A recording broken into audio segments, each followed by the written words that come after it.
பார்க்கிற இந்த தலைப்பானது கிறிஸ்துவின் ரத்தம் நமக்காய் பேசுகிற ரத்தம். ஹல்லேலூயா. கிறிஸ்துவின் ரத்தம், the Christ blood. இயேசுவோட ரத்தம் நமக்காய் பேசுகிற ரத்தம். எத்தனை பேரு நம்புறீங்க? ஹல்லேலூயா. நீங்களும் நானும் இத ஒரு வெளிப்பாடாய் இத உங்களுடைய அண்டர்ஸ்டாண்ட்ல, உங்களுடைய புரிந்து கொள்கிற மனப்பான்மையில கொண்டு வாங்க. இன்னைக்கு நம்ம எல்லாரும் புரிஞ்சு கொள்ளணும், இயேசுவோட ரத்தம் நம்மளுக்காக, மத்தவங்களுக்காக இல்ல. நீங்க மத்தவங்களை பார்க்கறத முத விடுங்க.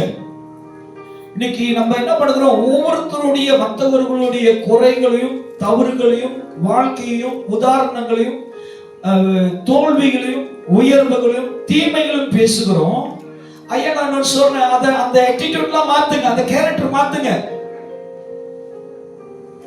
வசனம் தெளிவா சொல்லுது, பரிசுத்தமா இருக்கிறவன் இன்னும் பரிசுத்தமா ஆகட்டும். நீ பரிசுத்த தேவனுடைய பிள்ளைன்னு சொன்னா நீ விழுந்தவனை பத்தி பேச வேண்டாம், அக்கிரமம் செய்கிறவனோடு இடைப்பட வேண்டாம், பொல்லாத வழிகளில் உள்ளவனோடு நீ வாழ தேவையில்லை. தேவன் சொல்ற பரிசுத்தம் உள்ளவர்கள் இன்னும் பரிசுத்தமாய் மாறு. இனி சபைகளுக்கு ஒரு வெளிப்பாடு வரணும். இன்னைக்கு நம்ம சபைக்கு, நம்மளுக்கு, நம்ம குடும்பத்துல, நம்ம வாழ்க்கையில, நம்மளோட ஆவிக்குரிய மனுஷனுக்கு ஒரு வெளிப்பாடு வேணும். பரிசுத்தமா இருக்கிறவர்கள் இன்னும் நான் எப்படி பரிசுத்தமா மாறணும் ஆவியானவரே. இன்னைக்கு தேவனுடைய ரத்தம், இயேசு கிறிஸ்துவின் ரத்தம் நமக்காய் பேசப்படுகிறது. மறந்துடாதீங்க. உங்க தாய் மறக்கலாம், உங்க தகப்பன் மறக்கலாம், ஒருவேளை நீங்களே நல்ல கவனமா கேளுங்க. சில நேரத்தில் நம்ம ஒரு அட்டை சோம்பேறி. என்ன சோம்பேறி? கொஞ்சம் குறைச்சிருக்க. என்ன சோம்பேறி? அது என்ன பசங்க புதுசா சொல்றீங்க? அட்டை சோம்பேறி. அட்டை பிடிச்சுக்கிச்சுன்னா விடாது, முடியுது வரைக்கும். ஏன் நல்லா கவனமா கேளுங்க. ஏன் பாஸ்டர் இதை சொல்றேன்னா, சில நேரத்தில் நம்மளுக்காக ஜெபிக்கிறது கூட நம்ம மறந்துடுவோம். ஆண்டோட்ட டூ போடுவோம். ஆண்டவரே கொஞ்சம் குறைச்சிருங்க, बेसो सैया दुआ बोले था यीशु அது நீ ऐसा கொஞ்சம் வலது கால் சக்கிடல டூ போடுவோம். இயேசுக்கு தெரியும் நம்ம இப்படி எல்லாம் சொல்லுவோம்னா நம்மளுக்காக. ஐயா நல்லா கவனமா கேளுங்க. இன்னைக்கு வந்திருக்கிற உங்களுக்கு இந்த வசனத்தை, இந்த பிரசங்கத்தை செய்யறேன். நான் முடிஞ்சா ஒரு டிராமா, ஒரு 45 நிமிஷம் டிராமா போட்டு காணிக்கை எடுத்து எல்லாத்தையும் அனுப்பி விட்டுருவேன்.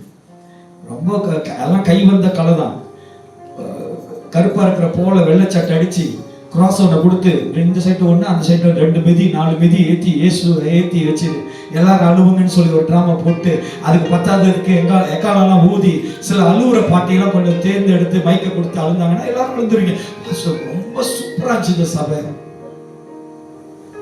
நான் சொல்றேன், பரலோகம் என்கிற வாசனம் கூட உனக்கு வராது. கர்த்தருடைய வசனத்தை நீ விசுவாசிக்கும் போது, கர்த்தருடைய வசனத்தை நீ நம்பும் போது, ஆண்டோட வார்த்தையை கேட்டு உன்னுடைய இருதயம் கலங்கும் போது வருது பாருங்க, அதான் என் பரிசுத்த ஆவியானவர் உங்கள் மத்தியில் இருக்கிறது. ஆமென். இங்க பாப்போம் பாருங்க, தேவனுடைய ரத்தம் நமக்காய், இயேசுவின் ரத்தம் நமக்காய் பேசுதான். இன்னொரு அடையாளம் சொல்லுது, நம்மளுக்காக இயேசு கிறிஸ்து பரிந்து பேசுகிறார். உங்களுக்காக, உங்களுடைய வாழ்க்கையில் இருக்கிற எல்லா சூழ்நிலைகளுக்காக, உங்க வாழ்க்கையில் வருகிற எல்லா போராட்டத்துக்காக, உங்க வாழ்க்கையில விழுந்து கிடக்கிற எல்லா இடங்களிலும் ஆண்டவர் உங்களுக்காக பரிந்து பேசுறார். சபையில் அல்லேலூயா சொல்லாத கூட்டமா இருக்கு. சொல்லுங்க, ஆமா பாஸ்டர் அல்லேலூயா கூட்டம்னு. ஏன் முது வருது? கொஞ்சம் சத்தமா தான் சொல்லுங்களேன். காசு கேட்ட மாரி அப்படி. அல்லேலூயா, அல்லேலூயா. கர்த்தருக்கு மகிமை உண்டாவதாக. அல்லேலூயா. என் தேவன் பெரியவர். என் தேவன் தோத்து போனவர் அல்ல. என் தேவன் not failure. நம்ம தேவன் அவமானப்பட்டு தோத்து போனவர் அல்ல, பிசாசை முறியடித்து ஜெயித்தவர். ஹalleluya. இன்னொன்னு சொல்ல ஆசை வருது. நான் நினைச்சேன்னா ஒரு பொம்மை வாங்கி இயேசு மாரி சாட்டலாம் அடிச்சிட்டு ரத்தம் ஊத்துற மாரி ஒரு ஏதாவது டீப்பு இருக்க, இந்த ரத்தம் முழு ரத்தம் திருப்பி ஏறி ஊத்துற மாரி செய்ய முடியும். எல்லாமே ரத்தமாகாது. இயேசுவின் ரத்தம் பரிசுத்த ரத்தம். எதை பேர் நம்புறீங்க? ஆவியானவர் இருக்கிறார் பாஸ்டர். ஹalleluya. பரிசுத்த ஆவியானவர் டீல் திட்டம். ஆவியானவர் உங்களை சந்திப்பாராக. ஆவியானவர் உங்களோடு பேசுவாராக. ஆவியானவர் பரிசுத்த ரத்தமாக இயேசு கிறிஸ்துவின் மகிமையை உங்கள் மத்தியில் வெளிப்படுத்துவாராக. ஹalleluya. ஹalleluya. கர்த்தருடைய ஆவியானவர் எங்க உண்டோ அங்க விடுதலை உண்டு. ஹalleluya.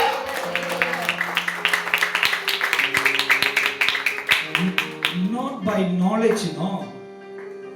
சில நேரத்தில் knowledge அப்படியே paralyze ஆயிடுது. அதுக்கு ஒரு டிப் போடுறதா இருக்கு. அதெல்லாம் வேலை செய்யாது. பரிசுத்த ஆவியானவர் வந்தார்னா அந்த knowledge கூட கொஞ்சம் யோசிக்கும், அவ்வளோ ஃபாஸ்டா வேலை செய்வாரு. ஹalleluya. ஹalleluya.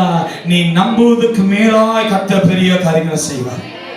ஆசிப்பமாக 1 பேதுரு 1 Peter chapter 1 verse 18 and 19 வாசிங்க. உங்கள் முன்னோர்களால்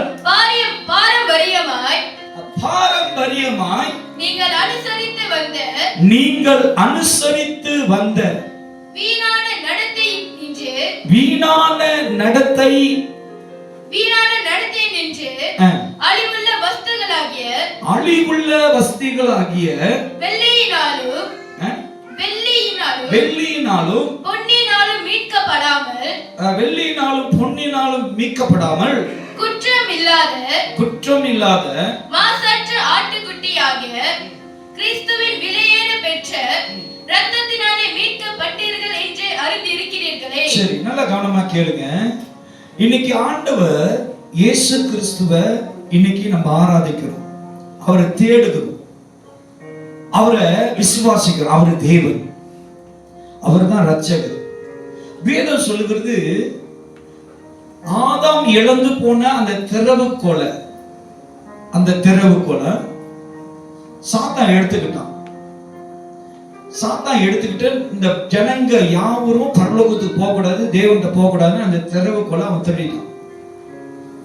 ஆனா இயேசு கிறிஸ்து அந்த திறவுகோலை சாத்தான்கிட்ட இருந்து தேவன் ஜெயித்து மரிச்ச நாள் இயேசு அதை பிடுங்கி இன்னைக்கு நம்ம கையில கொடுத்திருக்கிறார். அல்லேலூயா. அந்த திறவுகோலுடைய அர்த்தம் என்ன தெரியுங்களா? அதுதான் ரட்சிப்பு.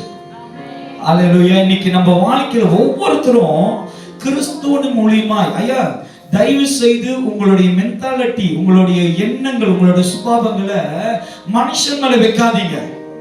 இன்னைக்கு ஒரு மனுஷன், ஒரு ஊழியக்காரர் மேல வைக்கிறோம், தீர்க்கதரிசி மேல வைக்கிறோம், ப்ராஃபட் மேல வைக்கிறோம், ஒரு வாத்தியார் மேல வைக்கிறோம், ஒரு ஊழியக்காரர்கள் மேல வைக்கிறோம், லீடர் மேல வைக்கிறோம், மூப்பர் மேல வைக்கிறோம். ஐயா நான் சொல்றேன், ரட்சிப்பு என்பது மனுஷனால் வருவது அல்ல. உங்களுக்கு கொடுக்கப்பட்ட ரட்சிப்பு மனுஷனால் வந்தது அல்ல. அந்த புகழ்ச்சிய, அந்த கனத்தை, அந்த மகிமைய நீங்க மனுஷனுக்கு செலுத்தாதீங்க. அது தேவனுக்குரியது, அது தேவனுடையது. இன்னைக்கு ஆண்டவரா இயேசு கிறிஸ்து சொல்றாரு, பேதுரு சொல்றாரு, இன்னைக்கு உங்களுக்கு கிடைச்ச இந்த பாவ மன்னிப்பு, இந்த ரத்தமானது வெள்ளியினாலும் பொன்னினாலும் அல்ல. இது முன்னோர்கள். அப்படின்னா நம்மளுக்கு முன்பாக நம்மளுடைய ஜெனரேஷன், நம்மளுக்கு முன்னோர்கள் அவன் முடிக்கிறான். யாரு கேட்கிறான்? கண்ணில கேட்கிறான் அப்படின்றான். அப்படின்னா நம்மளோட முன்னோர்கள், அவங்களுடைய புரிந்துணர்வு எப்படி தெரியுங்களா? அவங்க எதெல்லாம் நம்பினாங்க தெரியுங்களா? அவங்களோட கண்கள்ல படுகிற மேன்மையை பார்த்து அத ஒரு நம்பிக்கையா, அதுதான் நம்மளுக்கு வாழ்க்கைக்கு வழிகாட்டுகிறதா, அதனால வருகிற புகழ்ச்சியும் கனமும், அதனால வருகிற நன்மையும் அவர்கள் நம்ப ஆரம்பித்தாங்க. அதுதான் சொல்ற பேதுரு, உங்களுடைய முன்னோர்கள் காட்டின பாரம்பரியத்தை அங்க போட்டிருக்காங்க. உங்கள் முன்னோர்களால் பாரம்பரியமாய் நீங்கள் அனுசரித்து வந்த வீணான நடத்தை நின்று, நீங்கள் அனுசரித்த வீணான நடத்தையில் நின்று அழிவுள்ள வஸ்துகளாகிய பாருங்க, நல்லா கவனமா கேளுங்க. அழிவுள்ள வஸ்துகளாகிய இன்னைக்கு அநேக பேருடைய ஒரு நம்பிக்கை எப்படி தெரியுங்களா இருக்கு? ரத்தம் சிந்தின இயேசுவின் மேல, அவருடைய வார்த்தையின் மேல, அவர் தருகிற தரிசனத்தின் மேல இல்ல. அவங்களோட நம்பிக்கை அடையாளங்கள் மேல இருக்கு. ஒருவேளை இஸ்ரவேல்ல பேதுரு ஒரு கப்பல்ல போனாரு. அந்த கப்பல் இப்படி ஆடிட்டு போனுச்சு. அவர் இயேசுவை பார்த்தானே அந்த படகை விட்டு இறங்கி கடல்ல நடந்தாரு. தெரியுங்களா? தெரியும், எல்லாருக்கும் தெரியும். இப்ப அந்த கப்பை மட்டும் இதான் பேதுரு ஏறுன கப்பல்னு உங்கள்கிட்ட வந்து காட்டுனாங்க, கொண்டு வந்துட்டாங்க மலேசியாவுக்கு. இப்ப அந்த கப்பை என்ன பண்ணுவீங்க? நம்ம முன்னோர்கள் அதான் செஞ்சுக்கிட்டு இருந்தாங்க. நம்ம முன்னோர்கள் அந்த நம்பிக்கையில தான் இயேசுவை உண்மையா, இயேசுடைய வழிகளை உண்மையா புரிந்து கொள்ளாம அடையாளத்தை காத்து கொண்டாங்களே தவிர இயேசுவை தேட மறந்துட்டாங்க. நல்லா கவனமா கேளுங்க. இன்னொன்னு சொல்றேன், இயேசு மரிச்சிட்டாரு, கல்லறையில அடக்கம் பண்ணிட்டாங்க. இயேசுவோட சரீரத்தை தேடி ஒரே ஒரு பெண்ணு தான் போறா, மற்றவங்க எல்லாம் வீட்டுல உட்கார்ந்து அழுதுகிட்டு இருக்காங்க. இன்னைக்கு நம்ம வாழ்க்கையில இப்படித்தான் அடையாளத்தை தேடி வாழ்ந்துகிட்டு இருக்கவே தவிர இயேசுவை தேடி நம்ம போகிறது இல்லை. அல்லேலூயா. அந்த ரத்தம் சொல்லப்படுகிறது, அந்த பரிசுத்தமான ரத்தம் நம்மளுக்காக சிந்தப்பட்டு நம்மளுக்காக பேசப்படுகிறது. இன்னைக்கு உங்களுக்காக இயேசுவின் ரத்தம் பேசிக் கொண்டிருக்கு. 2000 ஆண்டு நம்ம தாண்டிட்டோம்.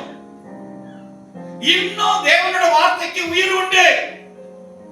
இன்னும் ஆண்டவரோட வார்த்தை உன் பெயரை சொல்லி உனக்காய் தேவன் பரிந்து பேசுறார். இன்னைக்கு ஒவ்வொரு மனுஷனுடைய பாவத்தை மன்னிக்கிற ஒரே ரத்தம் இயேசுவின் ரத்தம். சில நேரத்துல வெளியே நான் கேட்கும்போது ஒவ்வொரு காரியத்தையும் எனக்கு சிரிப்பு வரும். எனக்கு ஏன்னா சொல்ல முடியும், வேதத்தோட ரகசியத்தை எல்லாருக்கிட்ட பேச முடியாது, எல்லாரும் புரிஞ்சுக்க மாட்டாங்க. ஏன்னா என்னன்னு சொல்றேன், அற்பமாய் நீ பார்க்கிற உன்னோட கண்கள்ல ஆண்டவருக்கு அற்பமா இல்ல, ஆண்டவருக்கு மகிமையா கர்த்தர் மாற்றுவார். அற்பமா நம்ம இன்னும் ஒரு மனுஷனுடைய குறைகளை, ஒரு மனுஷனுடைய தவறுகளை, நம்மளோட பலவீனங்களை அற்பமா பேசுவோம். ஆனா கர்த்தருக்கு அவன் மேல, அவனோட மன திரும்பது மேல ரொம்ப நம்பிக்கை. இன்னைக்கு நம்மளுடைய பாரம்பரியம், சாரி நான் யாரையும் குற்றப்படுத்தல, வேதத்தில் இருக்கிற வெளிப்பாடுகளை, அது வேணா உங்களுக்கு இங்கிலீஷ்ல நீங்க படிச்சு பாருங்க, தமிழ்ல படிச்சு பாருங்க. அந்த வசனத்தை மறுபடியும் 18, 19 வாசிங்க. நல்ல தெளிவா வாசிமா, நிறுத்தி வாசி. உங்கள் முன்னோர்களால் பாரம்பரியமாய் நீங்கள் அனுசரித்து வந்த வீணான நடத்தை நின்று அழிவுள்ள வஸ்துகளாகிய வெள்ளையினாலும் பொன்னினாலும் மீட்கப்படாமல் குற்றமில்லாத மாசற்ற ஆட்டுக்குட்டியாகிய கிறிஸ்துவின் விலையேற பெற்ற இரத்தத்தினாலே மீட்கப்பட்டீர்கள் என்று அறிந்திருக்கிறீர்களே. 1 Peter chapter 1 verse 18 and 19. You were rescued from the useless way of life that you learned from your ancestors. But you know that you were not rescued by such things as silver, gold that don't last forever. You were rescued by the precious blood of Christ, that spotless and innocent lamb. இன்னைக்கு நம்ம வாழ்க்கையில இயேசு கிறிஸ்துவின் ரத்தத்தை எப்படி நம்ம கனப்படுத்துறோம்? ஹல்லேலூயா. இன்னைக்கு எல்லாரும் உட்கார்ந்து இருக்கிறோம், இயேசு ஏற்றுக்கிறோம். இந்த பெரிய வெள்ளிக்கிழமை தேவனை ஆராதிக்க வரும். இன்னைக்கு பாருங்க, நீங்க உங்களுக்குள்ள இருக்கிற இந்த தங்கத்தை ஒரு உதாரணம் காட்டுறேன். ஒரு பவுன் தங்கம் உங்களை தேடி கொடுக்குறாங்கன்னா எப்படி நீங்க அக்செப்ட் பண்ணுவீங்க? எப்படி அதை எடுத்துக்கொள்வீங்க?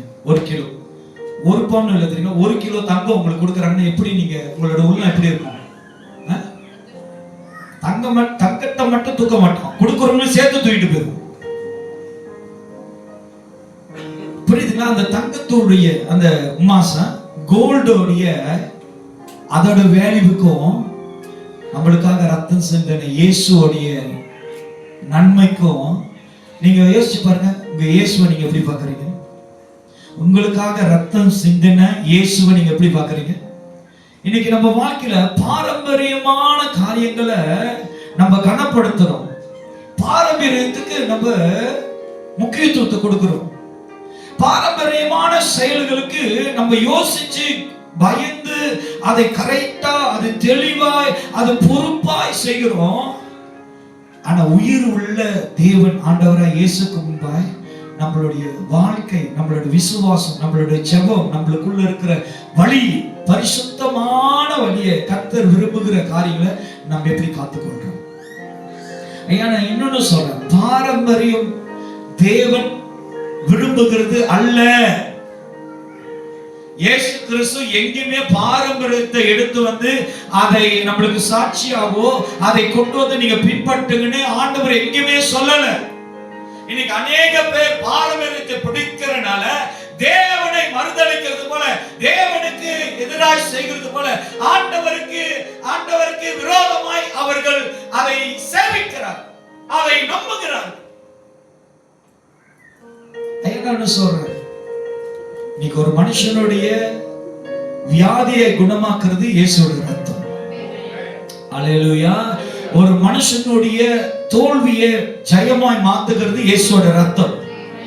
ஹalleluya, ஹalleluya. ஏழையாரே, பஞ்ச காலத்துல உட்கார்ந்துரு, எல்லாருனாலும் ஏமாற்றப்பட்டவனா இருந்தாலும் உன்னை மறுபடியும் எழுப்பி உயர்த்த என் தேவனால் கூடாதது இல்லை. என் தேவன் உயர்த்தும். ஐயா, ஆண்டவர் ரத்தத்தை நீங்க விசுவாசிச்சீங்க. நான் இன்னொன்னு சொல்றேன், தேவனுடைய ரத்தம் உங்க மேல இருந்துச்சுன்னா நீட்டு பள்ளி, பெரிய காது, 10 கொம்பு உள்ள பிசாசு வந்தாலும் அந்த ரத்தத்தை பார்த்தா ஓடி போயிடும். ஏன் தெரியல? இந்த பையனுக்குள்ள இருக்கிறது இயேசுவோட ரத்தம். நம்ம எப்படி பார்த்துட்டு இருக்கோம் தெரியுங்களா பாரம்பரியத்தை? ரொம்ப நாள் ஆச்சு.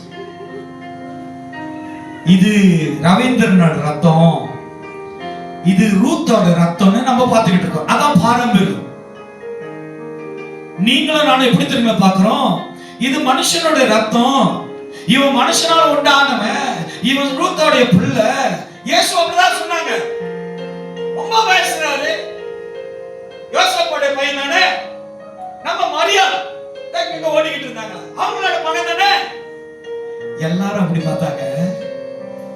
ஆனா உங்களுக்கு வேதத்துல சொல்றேன், அவர் பிதாவினால் பரிசுத்தாவின் மூலமாக உண்டான பரிசுத்தமான தேவன்.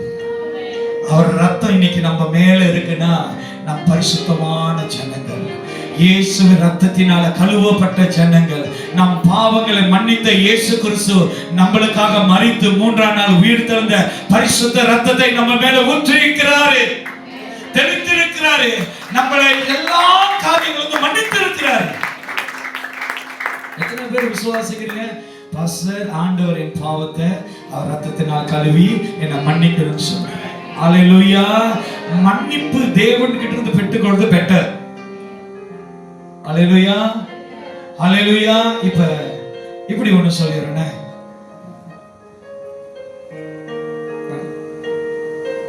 எல்லாம் டெமோ காட்டினாதான் எல்லாருக்கும் புரியும். இவர் நான் இந்த சேர்ச்சில், ஷாலம் சேர்ச்சில் ஒரு ப்ரொசீடியர். ஐயா, நான் எந்த சமயம் யாரையும் குற்றப்படுத்தல, நான் என் சமயம் பத்தியே பேசுறேன்.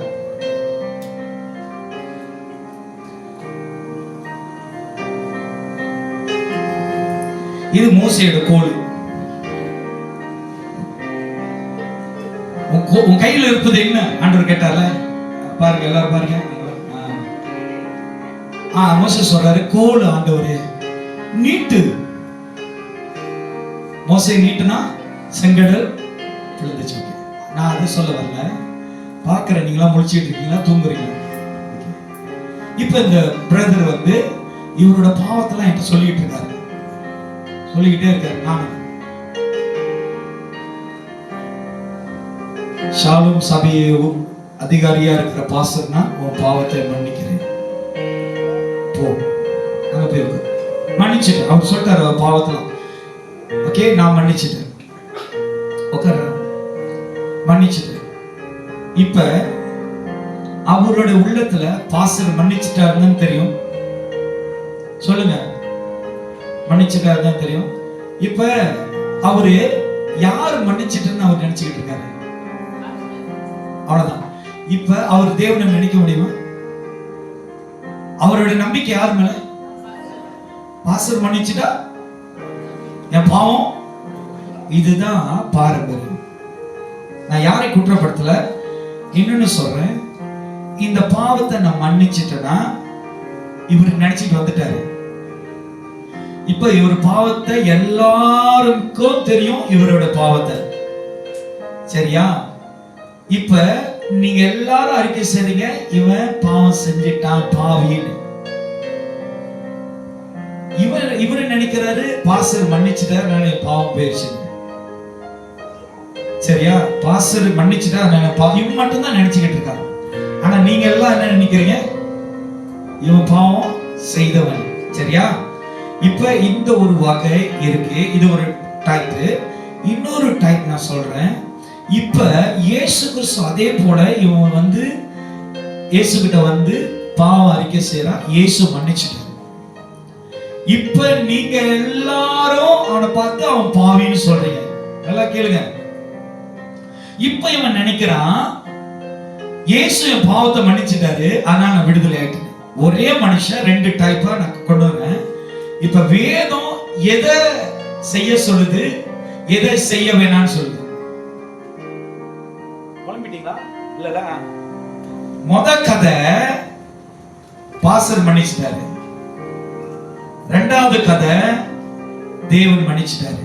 ஆனா ரெண்டு கதையிலும் நீங்க தான் இருக்கீங்க, இவர் தான் இருக்கிறார். இப்ப வேதம் எதை செய்ய சொல்லுது?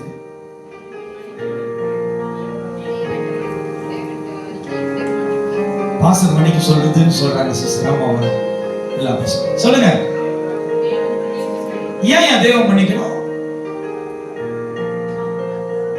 என்னமா அவர் அப்ப நம்மளுக்கு தெரியுது, அவர் தான் நம்மளுக்கு ரத்தம் சிந்தினாருன்னு. அப்ப ஏன் நம்ம வாழ்க்கையில பாரம்பரிய காரியத்தை இன்னும் செஞ்சுக்கிட்டு இருக்கிறோம்? உங்களுக்கு தெரியும், அதை செய்யறதுனால நீங்க தேவனிடத்துல தேவனை பிரியப்படுத்த, தேவனோட சித்தத்தை தெரியும் தானே. அப்ப உங்க வாழ்க்கையில ஏன் பாரம்பரியத்தை, நீங்க உங்க முன்னோர்கள் கற்றுக் கொடுத்ததை அதை நீங்க பிடிச்சுக்கிட்டு இருக்கீங்க? ரொம்பவே சொல்லுவோம், பச என்னால விட முடியலன்னு. இல்ல, அது என்ன விட மாட்டேதுன்னு சொல்றாங்க. இல்லையா, நம்ம தான் அதை விட மாட்டோம். என்னைக்கு பாரம்பரியத்தை நீங்க தள்ளி விடுகிறீங்களோ, பரிசுத்த ரத்தம் சிந்தனை இயேசு கிறிஸ்து உங்களோடு கூட இருப்பார். இன்னைக்கு நம்ம அதை தெரியணும், நம்ம விடுதலை ஆகணும். ஐயா, அங்க சில்வர் சொல்லுது, சில்வரா? வெள்ளியினாலும் பொன்னினாலும் அது புடமிட்டுகிற, அது எவ்வளவுதான் மேன்மை பட்டாலும், அது எவ்வளவுதான் மேன்மை உள்ளதா இருந்தாலும், ஐயா, கிறிஸ்துவின் ரத்தத்துக்கு அது ஈடாகாது. அது கிறிஸ்துவின் ரத்தத்தோடைய தன்மை இருக்காது. தேவனுடைய ரத்தம் சகல சட்டங்களையும் மன்னித்து அவர் ரத்தத்தினால் கழுவி உங்களை என்னையும் இயேசு கிறிஸ்து நீதிமானாய் மாத்துகிறாரு. ஒருவன் இயேசு கிட்ட வந்துட்டா, நல்லா கவனமா கேளுங்க. 2 கொரிந்தியர் 5ஆம் அதிகாரம் 17ஆவது வசனம் சொல்லுது, ஒருவன் கிறிஸ்துக்குள்ள வந்தா அவன் புதிய சிருஷ்டி, பழையவைகள் எல்லாம். இன்னும் பழச பேசுறவன் நீ புதிய சிருஷ்டி இல்லையா? நீ பழைய காரியங்கள், பழைய காரியத்தை நாம் பேசிக்கிட்டே இருந்தோமா? நீ புதிய மனுஷன் இல்ல, தெரியுங்களா? நீங்க ஒரு சோசியல் மீடியால பார்த்தேன், இயேசு சிலுவையில தொங்குறாரு, அந்த கால்ல ரத்தம் வடிகிற மாதிரி சாட்டு அடிச்சிருக்காங்க. அந்த பையன் போய் அந்த கால்ல போய் அப்படின்னு முத்தம் கொடுக்கிறாரு. இயேசு கால்ல ரத்தம் வருதான், அந்த பையன் போய், எத்தனை பேர் ஏன்னா எல்லாம் மாறியா இருக்கு, எல்லாம் கொடுத்துட்டு வந்துருக்கீங்களோ? எல்லாம் அப்படித்தான் தெரியுது கொஞ்சம். ஏன்னா நம்ம சோசியல் பைத்தியங்க. என்ன பைத்தியம்? What James? What we are? Social கீலா. ஏன்னா உன்னை டிக்டாக்ல ஃபேஸ்புக்ல பார்த்துட்டோம்னா அடுத்தது நம்ம செய்வோம். எல்லாரும் சரிங்க, எல்லாம் ரெண்டது இப்படி எல்லாம் கேட்டாங்க. இப்படி free free style. Free style என்ன தெரியுங்களா? வைத்திய மாரி ஆடிக்கிட்டு படம் அடிச்சுக்கிட்டு இருக்கான். ஐயா நான் பார்த்தேன், அவன் போய் அந்த அந்த பையன் காலில் முத்த கொடுத்தான். நல்லா யோசிச்சு பாருங்க, இயேசு கொல்கத்தா மலையில வெறுங்காலில் வந்தாரு. ஆமா தானே? அவர் கால் எப்படி இருந்திருக்கும்? எப்படி இருந்திருக்கும்? காலு ரத்தமா இருந்திருக்கும், மண்ணா இருந்திருக்கும். ஆமா தானே? அந்த காலை பார்க்கும்போது, அந்த அந்த சூழ்நிலை பார்க்கும்போது நம்மளுக்கு முத்தம் கொடுக்க தோணுமா? ஆனா இந்த பைத்தியம் அது டிக்டாக் டிராமா.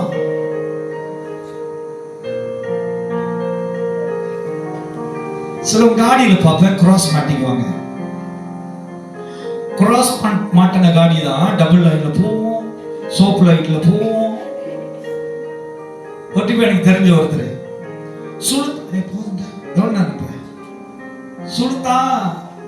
நம்ம சுல்தான் ஜோர் சுல்தான் தெரியல, எல்லாம் ஒதுங்கணும்னு தெரியாது. உனக்கு தெரிஞ்சுமா? நான் ரொம்ப பேருக்கு தெரியாது. Saya bawa saya bayar Rotex JPJ apa saya mau sudah di jalan lah. அப்படின்னு எனக்கு தெரிஞ்சது. JPJ முதல்ல ரொம்ப நேரம் இந்த டிராபிக் போலீஸ் வான் அடிச்சுக்கிட்டே இருக்கான். சுல்தான் வரா சுல்தான் அவரு அந்த போலீஸ்காரன் வந்து காடி ஒரே அடிட்டான். ஆனா நம்ம யாரு என்ன போட்டிருக்கோம்? கிராஸ். ஐயா கிராஸ் போடுறதுனால நீ மனம் திரும்பிட்டேன்னு அர்த்தம் இல்ல. இயேசுவை விசுவாசித்து அவர் சொன்னதை ஏற்றுக்கொண்டு உன் வாழ்க்கையில இருந்ததை விட்டு வந்தல, அதான் என் மனம் திரும்ப. இயேசு சொன்னாரு, நீ என்ன பின்தொடரணும்னா, நீ என் கூட வரணும்னா, என்னை நீ ஏற்றுக்கொள்ளணும்னா உன்னுடைய ஆசை பாசங்களெல்லாம் விட்டு வா. அப்பதான் நீ என் கூட வர முடியும். அல்லேலூயா. இன்னைக்கு நம்ம உலகத்தையும் சுமந்துக்கிறோம், இயேசுவும் வேணும்னு வந்தோமா நம்ம ரொம்ப நாள் நினைச்சிருக்க மாட்டோம், திரும்பி போயிடும். ஏன் தெரியுங்களா? உனக்குள்ள இருக்கிற சிந்தை, உனக்குள்ள இருக்கிற ஆசை பாசங்கள் எல்லாம் உலகம். அதனால சொல்ல பொண்ணும் வெளியும் அவர்கள் முன்னாடிகள் இப்படி எல்லாம் உனக்கு சொன்னாங்க. ஆனாலும் அது வீண், வேஸ்ட், அது வீண்யா.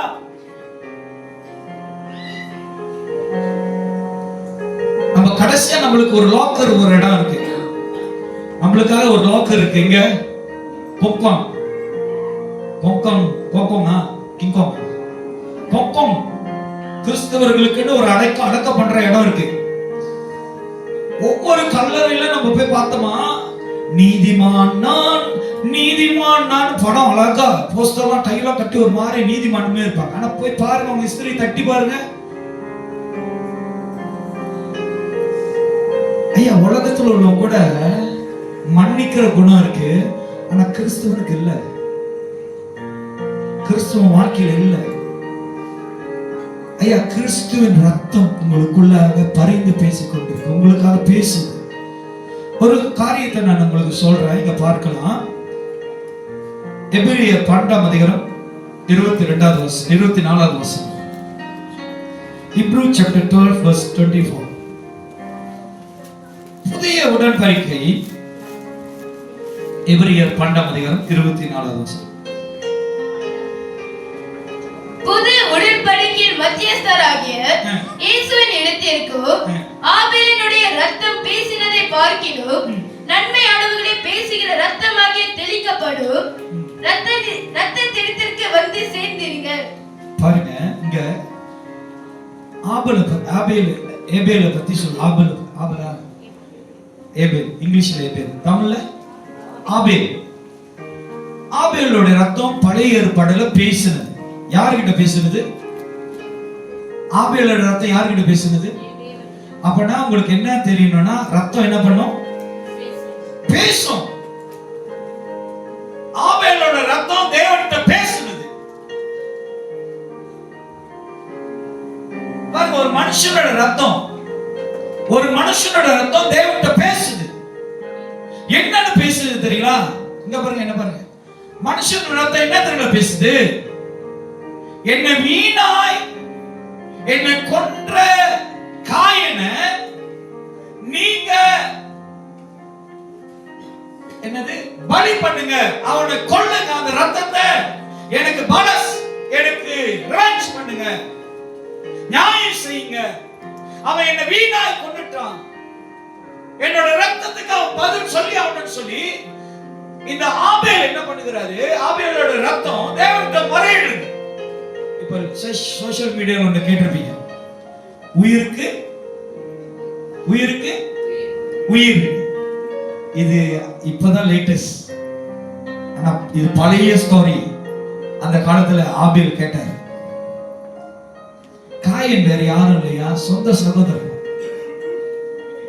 ஆனா மனுஷனுடைய ரத்தத்துல சுயநலம் இருந்தது, மனுஷனோட ரத்தத்துல பழி வாங்குற குணம் இருந்தது, மனுஷனோட ரத்தத்துல பாவம் நிறைந்த பொல்லாத காரியங்கள் இருந்தது. ஆனா இயேசுவோட ரத்தம் தெளிவா சொல்லுது, எந்த ஒரு எதிர்பார்ப்போ, எந்த ஒரு தீமையோ, எந்த ஒரு பொல்லாங்கோ, எந்த ஒரு நியாயத்துக்காக வரல. இயேசு கிறிஸ்துவின் ரத்தம் பிதாவோட சித்தத்தை நிறைவேற்றி ஜனங்களை மறுபடியுமாய் பாவத்திலிருந்தும் கட்டிலிருந்தும் பொல்லாத ஆவியிலிருந்தும் உங்களை ஆயத்த பண்ணி வைத்திருக்கிற நரகத்திலிருந்து விடுதலையாக்கதான் இயேசுவோட ரத்தம் இந்த ஜனங்கள் மத்தியில கல்வாரி சிலுவையில ஊற்றப்பட்டது. நீங்க ரட்சிக்கப்படணும், நீங்க மனம் திரும்பணும். இந்த ரத்தம் பழிவாங்க வரல, இந்த ரத்தம் மேன்மைப்பட வரல, இந்த ரத்தம் உங்களுக்கு ஒரு விடுதலை கொடுத்து வந்திருக்கு. உங்க வாழ்க்கையில விடுதலை தருகிற பரிசுத்தமான ரத்தம். இன்னைக்கு ஒரு சகோதரி ஹாஸ்பிட்டல்ல பசங்க எனக்கு ரத்தம் ரொம்ப குறைவா இருக்குன்னு சொல்லிட்டாங்க. பசங்க ஜெபம் பண்ணுங்க. நான் கேட்டேன், எதுக்குமா ஜெபம் பண்ணணும்? எனக்கு ரத்தம் தேவன் நிறைய ஆக்கணும். சரி ஜெபம் பண்றேன். ஐயா நான் சொல்றேன், நீங்க தேவ நாமத்துல எதை ஜெபிக்கிறீங்களோ, எதை கேட்கறீங்களோ கர்த்தர் தருவார். உங்களுக்கு ஒண்ணு சொல்லிட்டா, மனிதனுடைய சரீரத்துல அன்னைக்கு சிஸ்டர் கூட மெடிக்கல் செக்அப் போனேன். அவ்வளவு நரம்புகள் ஒரு மனுஷனுடைய சரீரத்துல, அவ்வளவு நரம்பு. நான் கொஞ்ச நேரம் அந்த நரம்பை மட்டும் படிச்சுக்கிட்டு இருந்தேன், பேரை மட்டும்.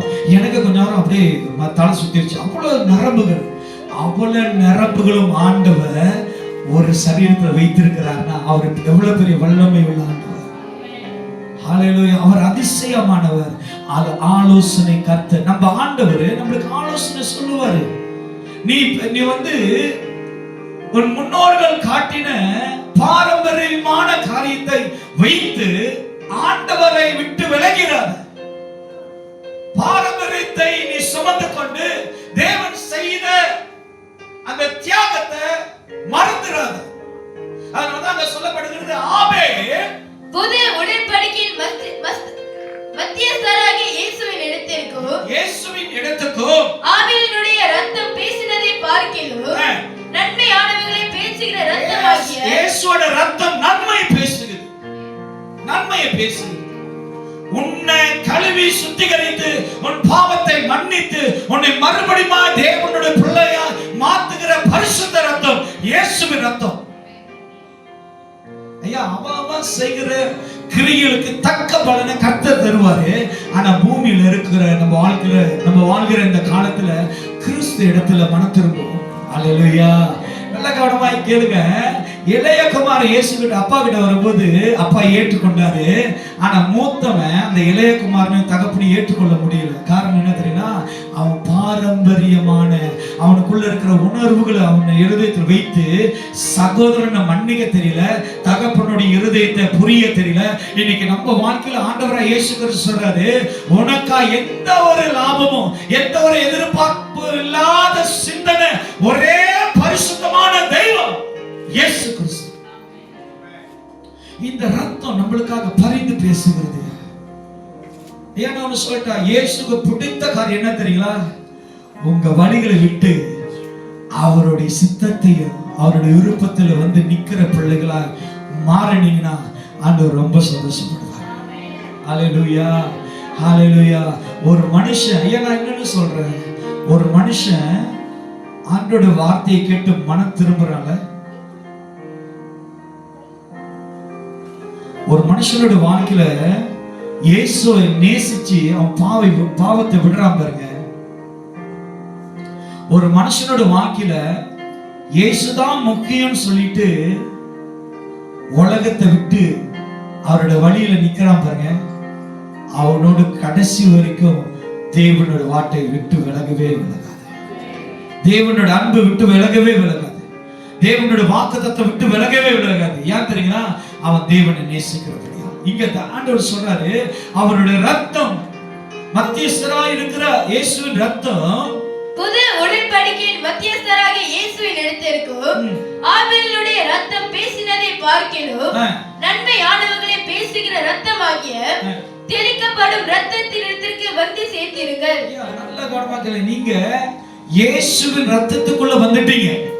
நீங்க யாரோட ரத்தத்துக்குள்ள வந்துட்டீங்க? இயேசுவோட ரத்தத்துக்குள்ள வந்துட்டீங்க.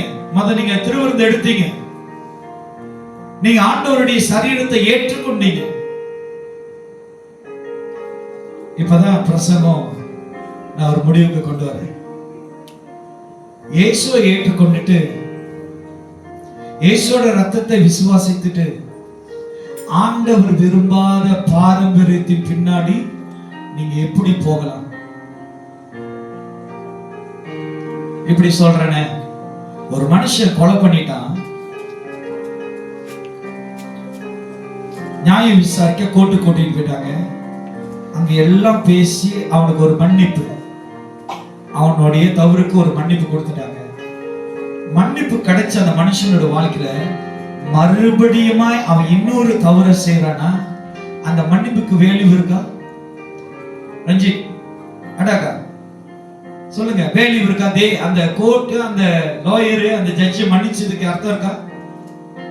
அது போலதான் இயேசு நம்மளை மன்னிச்சதுக்கு அர்த்தம் என்ன தெரியுங்களா? உங்களோட ரிப்பெண்ட், உங்களோட மன திரும்புதல். நீங்க இயேசுவை நேசிக்கிறது உண்மையானால், இந்த திராட்சை ரசத்தை, இந்த அப்பத்தை நீங்கள் ஏற்றுக்கொண்டது உண்மையானால், உங்க பாவத்தை விட்டு வெளியே வாங்க. உங்களோட மன திரும்புதலை எங்களுக்கு முன்பாக, சபைக்கு முன்பாக காட்டத்தை சொல்லல. இன்னைக்கு அநேக பேர் இந்த மாதிரி போஸ்டர் அடிச்சிடறாங்க. நான் சிகரெட்டை விட்டுட்டேன், நான் பிராந்தியை விட்டுட்டேன், நான் ட்ராக்கை விட்டுட்டேன், நான் கேன்சர் விட்டுட்டேன், நான் இந்த மனைவி விட்டுட்டேன், நான் அந்த மனைவி. ஐயா, நீ போஸ்டர் அடிச்சு சொல்ல வேண்டாம். தேவனுக்கு எல்லாம் வெளியரங்கமா இருக்கு. நீ செய்கிறது ஆண்டவர் எல்லாம் பார்க்கிறாரு. ஆனா ஆண்டவர் என்ன தெரியுமா விரும்புறாரு? உன்னோட மன திரும்புதலை. ஹல்லேலூயா. டாக்டர் வந்து என்ன தெரியுமா சொல்றாரு? சிகரெட் குறைக்கணுமா, நீ இந்த இதை சிகரெட்டை ஒரு வாரத்துக்கு ஒரு கொத்த அடிக்கிறன்னா நீ இப்படி பண்ணு, இந்த முட்டாய் சாப்பிடு, இந்த மருந்து சாப்பிடுன்னு. ஆனா இயேசு கிட்ட அதெல்லாம் இல்ல. கொஞ்சம் கொஞ்சம் விட்டுரு, சிக்கி சிக்கி ஜாடி புக்கி அதை விட்டுருன்னு சொல்ல மாட்டாரு. இன்னைக்கு என்ன ரத்தத்தை நீ ஏற்றுக்கொண்டீன்னா உன் பாவத்திட்டு வெளியே வா. ஹல்லேலூயா, ஹல்லேலூயா. இயேசுவோடைய இன்னொரு அடையாளம் சொல்றேன். 38 வருஷம் படுத்த படுக்கையா இருந்தான். இயேசு சொன்னாரு, உன் படுக்கையை எடுத்துக்கொண்டு on the spot தேவனுக்கு செய்கிறத உடனடியா, தாமதம் இல்லாம இல்ல. ஹல்லேலூயா. லாசருக்கு ஆண்டவர் 3 நாள் கழிச்சு போனாரு, 4 நாள் கழிச்சு போனாரு. ஆனா நீங்களும் நானும் ஆண்டவருக்கு செய்கிறத உடனடியா மன திரும்புங்க. பரலோக ராஜ்யம் சமீபமாய் இருக்கிறது. 2 நாள் முன்னுக்கு எனக்கு ஒரு பிரதர் ஆண்டவர் காட்டிக்கிட்டு இருந்தாரு. அவர் நம்ம சபையிலான்னு எனக்கு பழக்கம். அவர் கூட 2 நபர் இருந்தாங்க, அவரும் இன்னொருத்தரும். 2 பேரும் சபைக்கு போறவங்க. அவருடைய இன்னொரு நபர் இறந்துட்டார். அப்ப இவரை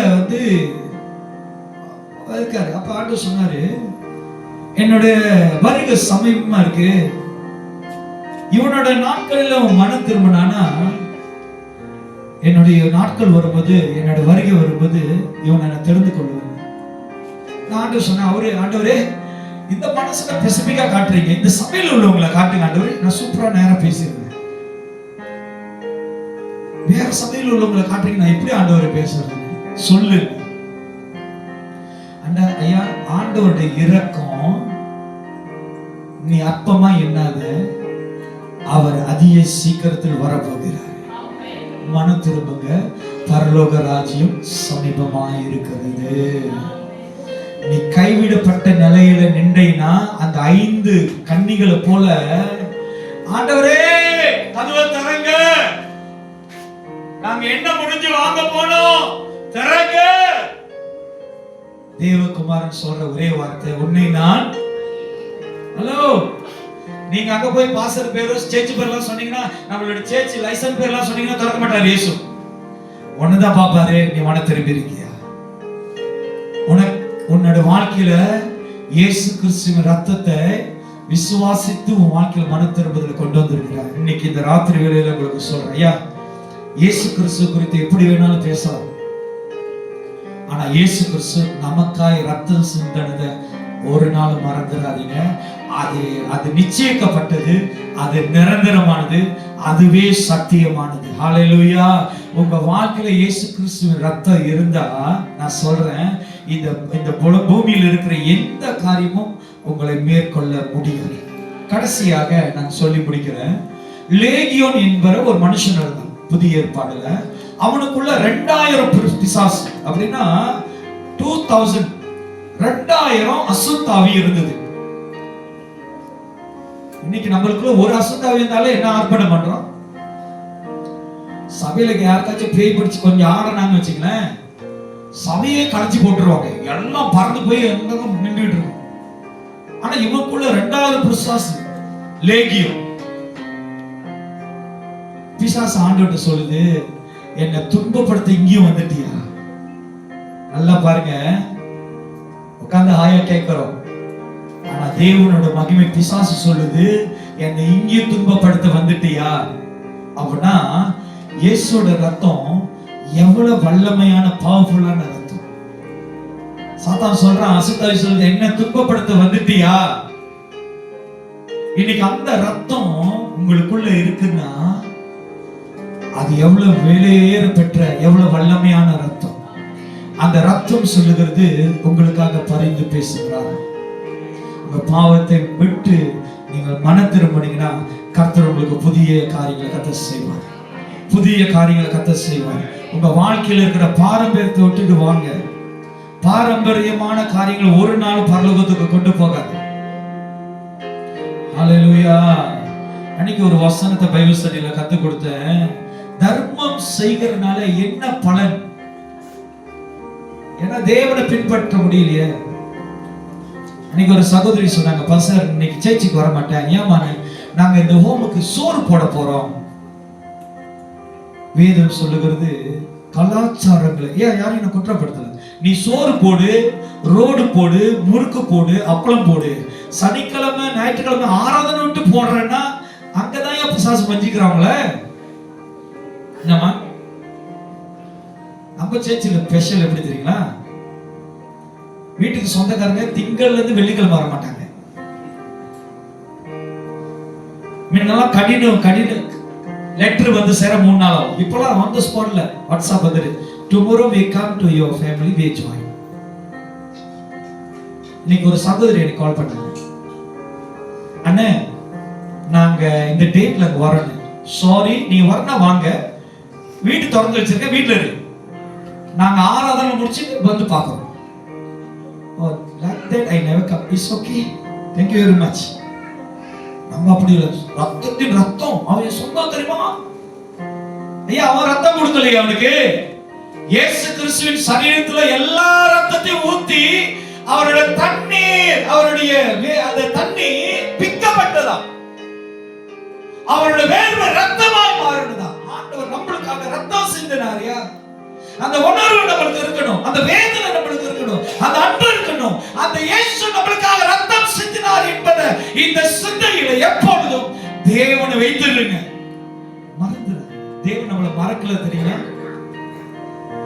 தேவன் மறக்கல. வசனம் இப்படி சொல்லுது, நீ நிற்பதும் நிர்மூலம் ஆகாது இருப்பதும். ஐயா, கோவிட்ல எல்லாரும் டிக்கெட் வாங்கிடுச்சீங்க. நம்ம ஆளு பயில்வானா இருக்கிறான், நல்ல ஹெல்தி. அலா அலா அலா அலா ஃபுட், அலா ஃபுட் பூஸ்டரா இந்தியால, சிங்கப்பூர்ல அலா ஃபுட் பூஸ்டர் வாங்கணும்னா போயிட்டாங்க. டப்பு டப்பு டப்பு. யா, மனுஷனுடைய மரணம் எப்படி புல்டோசர் எடுத்து கோட்டையை போடுறானுங்க வெளிநாட்டுல, பிரேசில்ல கடலோரத்துல எல்லாம் செத்து கிடக்குறாங்க. இந்தியாவில பாருங்க எல்லாம் செத்து கிடக்குறாங்க. நம்ம திருந்த மாட்டோம்.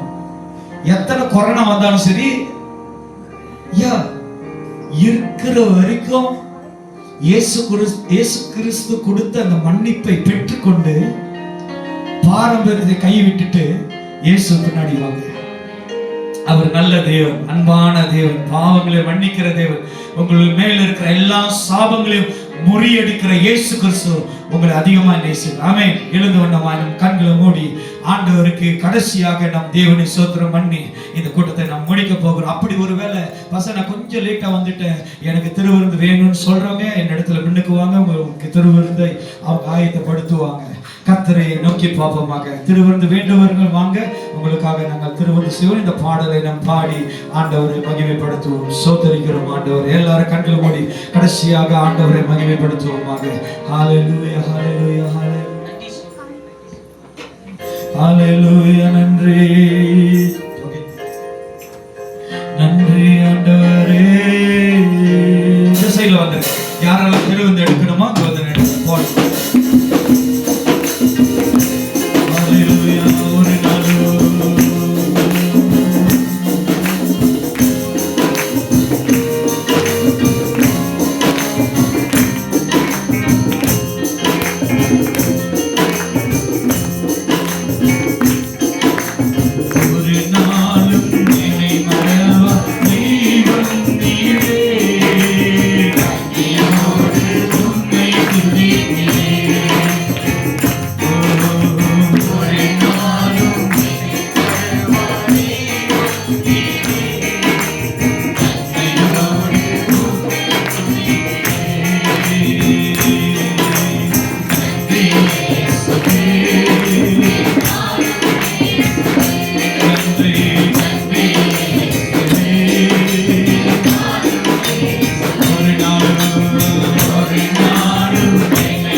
நீங்க சொல்லுங்க, நன்றி சொல்ல